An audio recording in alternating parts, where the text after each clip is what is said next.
આકાશવાણી અમદાવાદ વડોદરા. હવે સાંભળશો અરવલ્લી જિલ્લાનો સમાચાર પત્ર. લેખક અંકિત ચૌહાણ. અરવલ્લી જિલ્લામાં હવે ધીરે ધીરે ઠંડીનું જોર ઘટતા ગરમીનું પ્રમાણ વધવા લાગ્યું છે. ગિરિકંદરાઓ તપતા હવે ગરમીનો અહેસાસ જિલ્લાવાસીઓ કરી રહ્યા છે. ફાગણ મહિનાની પૂનમથી હવે ગરમીની શરૂઆત થઈ છે. અરવલ્લી જિલ્લામાં હોળીની હર્ષોલ્લાસ સાથે ઉજવણી કરવામાં આવી.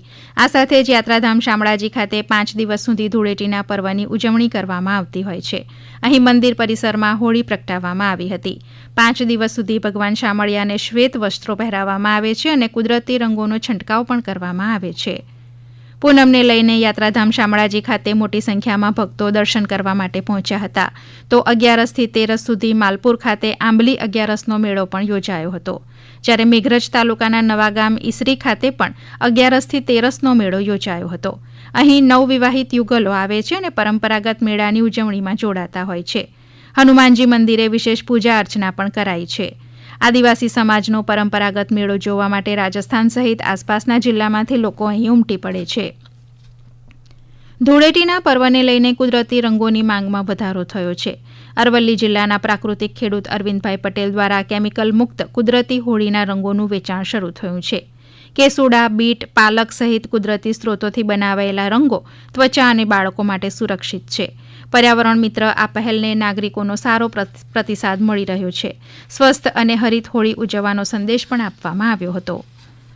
ઉનાળાની શરૂઆત થતાં જ આગ લાગવાની ઘટનાઓ બનતી હોય છે. ત્યારે આગ પર તાત્કાલિક ધોરણે કેવી રીતે કાબૂ મેળવી શકાય તે માટે મોકડ્રીલ યોજવામાં આવી રહી છે. અરવલ્લી જિલ્લા કલેક્ટર કચેરીની ડિઝાસ્ટર મેનેજમેન્ટ શાખા દ્વારા મોડાસા જીઆઈડીસી સ્થિત બેકવેલ ઇન્ડસ્ટ્રીમાં વ્યાપક મોકડ્રીલ યોજાઈ. આગ, રાસાયણિક લીકેજ અને કુદરતી આફતો સમયે તાત્કાલિક પ્રતિસાદની તૈયારીનું વાસ્તવિક પરીક્ષણ કરવામાં આવ્યું હતું. ફાયર, પોલીસ, આરોગ્ય વિભાગ સહિત વિવિધ એજન્સીઓએ સંકલિત કામગીરી કરી અભ્યાસ સફળ રહ્યો અને ભવિષ્યમાં વધુ મજબૂત આફત વ્યવસ્થાપન માટે માર્ગદર્શક બન્યો. જિલ્લામાં દર બુધવારે મમતા દિવસ અને ગૌરવી દિવસની ઉજવણી કરીને સગર્ભા માતાઓ, બાળકો અને કિશોરીઓને આરોગ્ય સેવાઓ આપવામાં આવી રહી છે. ANC ચેકઅપ, રસીકરણ, પોષણ માર્ગદર્શન અને IFA ટેબ્લેટ્સનું વિતરણ થાય છે.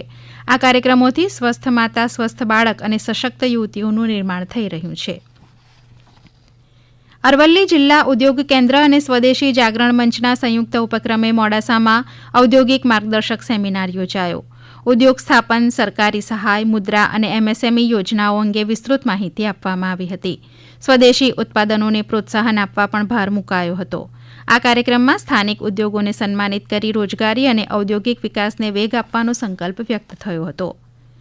મોડાસા ખાતે સ્વદેશી મેળો સંપન્ન થયો. 1 સપ્તાહ સુધી યોજાયેલા સ્વદેશી મેળામાં સખી મંડળની બહેનો દ્વારા તૈયાર કરવામાં આવેલી વિવિધ સ્વદેશી વસ્તુઓ તૈયાર કરવામાં આવી હતી.